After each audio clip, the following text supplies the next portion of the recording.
வாசிக்கேன் அப்படின்னு அல்லாட்ட இது பண்ணிக்கிட்டே வர்றாங்க. ஒரு நதியோரமாக வந்து உட்காந்துருக்காங்க. அந்த தண்ணியை அள்ளி பருகுறாங்க. 2 தடவை அள்ளி பருகிறாங்க. 3வது தடவை அவங்க கையில் ஒரு கொய்யாப்பழம் வந்து அந்த தண்ணியில் வருது.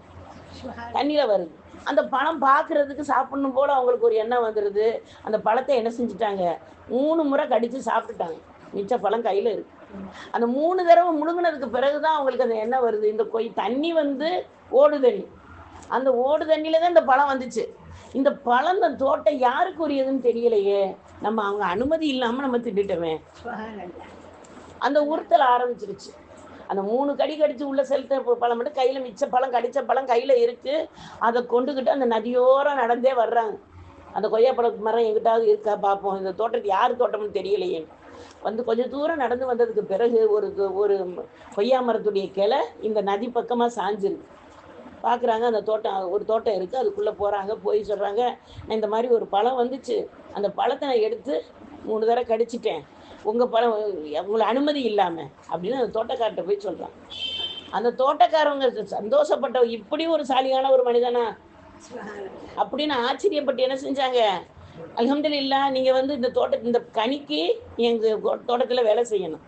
அவங்க என்னென்னா, இந்த பையன் எப்படிப்பட்டவர் நம்ம பார்க்கணும் அப்படின்னு கிட்ட வச்சு பார்க்கணும்னு நினச்சி வேலை கொடுத்து, அந்த பழத்தையும் சாப்பிட்ருங்க, இந்த ஒரு பழத்துக்கு உள்ள கூலியாக நீங்கள் வேலை செய்யணும், அந்த வேலை செய்யும்போது நான் உங்களுக்கு உணவு எல்லாம் தந்துக்கிடுவேன்னு சொல்லி அந்த இடத்துல வேலை செய்கிறாங்க. மொத்தம் அந்த கனியை திங்க சொல்லி அங்கே போய் வேலை செஞ்சதுக்கு பிறகு சொல்கிறாங்க, என் மகளை திருமணம் முடிச்சுக்குங்கிறாங்க. அப்போ திருமணம் முடிக்கும் போது என்ன சொல்கிறாங்க, என்னுடைய மகளுக்கு கண்ணு தெரியாது, என் மகள் நடக்க முடியாது, என் மகள் பேச முடியாது, என் மகளுக்கு காது கேட்காது, இதெல்லாம் இருக்காது. ஆனால் நீங்கள் கனி திண்டியலை, அதுக்காக வேணும் நீங்கள் திருமணம் முடிச்சுதான் ஆகணும். இப்போ சொல்லிட்டாங்க, பரவாயில்லை நான் முடிச்சுக்கிறேன், அல்லாவுடைய ஏற்பாடு இதுதான். நான் திண்ட உணவு எனக்கு ஹலால் ஆகணும். அவங்க நோக்கம் என்ன, நம்மகிட்ட எந்த தவறும் வந்துடக்கூடாதுங்கிற அந்த நோக்கத்தில் திருமணம் முடித்தாங்க.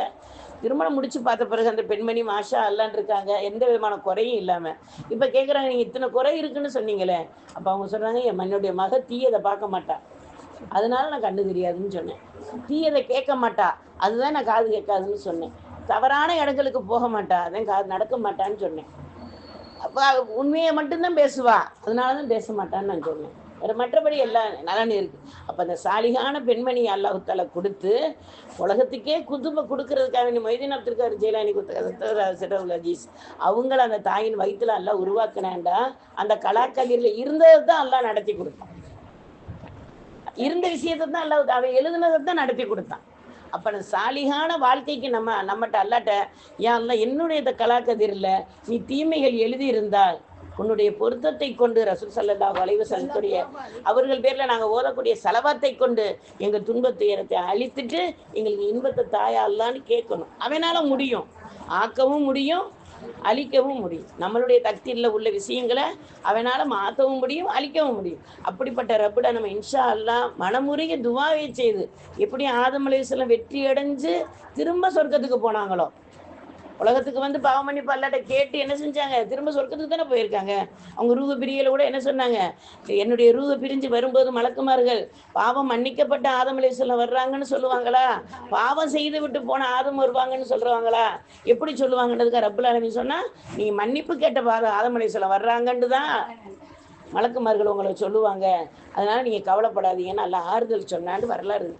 அப்போ அந்த அடிப்படையில் நாமளும் இன்ஷா அல்லாஹ் நம்ம கலாக்கதிரில் உள்ள விஷயங்களை ரப்பில் ஆலமீன் நம்ம மன்னிப்பு கேட்டு நம்ம துன்பத் துயரங்களை நீக்கி வைப்பதற்கு அல்லாஹ்விட மனமுருகி துஆ செய்யக்கூடியவர்களாக இருக்கும்.